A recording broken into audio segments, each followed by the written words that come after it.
But let's talk a little bit about George Kittle's usage. It is atrocious at this point. I predicted Kittle would have a 1,000-yard receiving season. He is not on track for 1,000 yards as of this moment. I still think it's possible. Couple 100-yard games, and boom, he's back on track. But what is your opinion of why Kittle has not been used successfully to this point? They're utilizing him as a blocker. And there's been the uproar that this has created this week has just, I get it if you're not watching the game in a close manner. Like watching, I get watching the game and you're watching. I watched the game with everybody else, but then when I sit back and I didn't understand exactly why, but I know I saw him pass blocking a few times in the game. I didn't know all the extent, and I saw them run quite a few screens and all those kind of things. So I went back and I looked at this thing.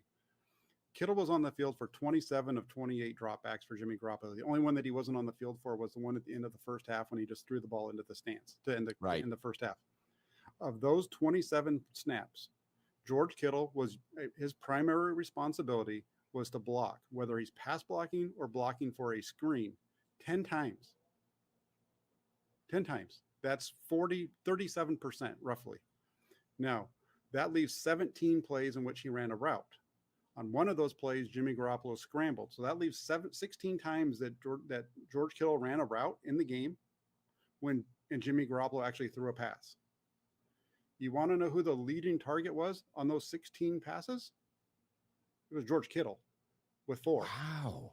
Next up was Deebo Samuel with 3. And then there was Juwan Jennings with 3.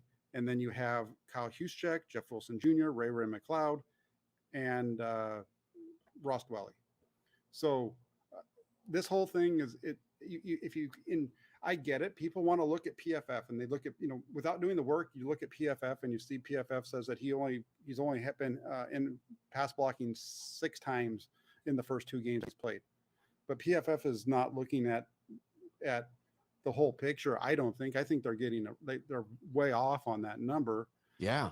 There's times like, when they're running a screen out to the left side. Jordan Elliott put a video of this up yesterday on Twitter where he showed George Kittle being used as a pass blocker, and then he showed him being utilized as on a screen going out and blocking. I guess you can technically say he's running a route there, but anybody that knows anything about football knows that he's not running a route there, that he's running to go block for somebody. And so that's the difference. And I think that's why you're seeing I know one of the things with George Kittle that's come up is he's getting paid a lot of money because he's being paid to make plays. He's being paid to be a playmaker. No, George Kittle's being paid a lot of money to help the 49ers win games. Right. And they're playing without Trent Williams right now. Mike McGlinchey, that he struggles a little bit at times in pass protection. You're going up against the Rams defense that is going to be pretty good against on the pass rush. So why not let him do what he does best? And he had a couple of really nice reps early in the game as a pass blocker for Jimmy Garoppolo on third down conversions. Did a good job of opening up, those screens that were so successful. Some of that was George Kittle getting out there and helping out with those as well. So I don't have any problem with George. I don't play fantasy football. So to me, if George Kittle doesn't catch a pass, I don't really care. I suck at fantasy football. So, it's just one of those things. I do too, because Kittle's on 3 of my teams this year. So see, you are more invested in George Kittle's usage than I am. Yep.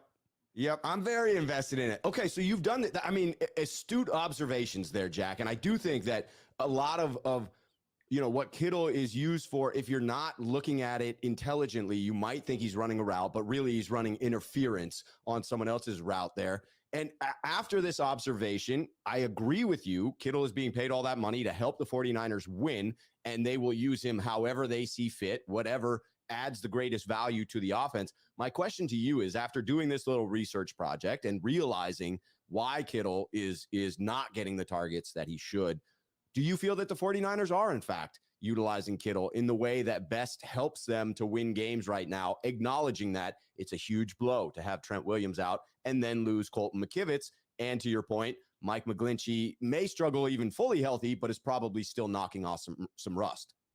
Yeah, I think he's being used. He's being used fine, because what the way that they're using him is they are taking full advantage of all of George Kittle's abilities. His skill set. And that's your job as a coach, is to be able to take your guys and use them to the best of their abilities, or use their full skill sets to help your team win. And that's what they've done. At least that's what they did on Monday night against the Rams. I dig it. And if George Kittle gets 1 foot in 2 inches earlier, number one, I win a fantasy game that I lost. And number two, we're probably having a different conversation, because it would feel like not a breakout game, but at least a solid game for George Kittle. That one catch would have been the difference between being more critical and feeling a bit more optimistic.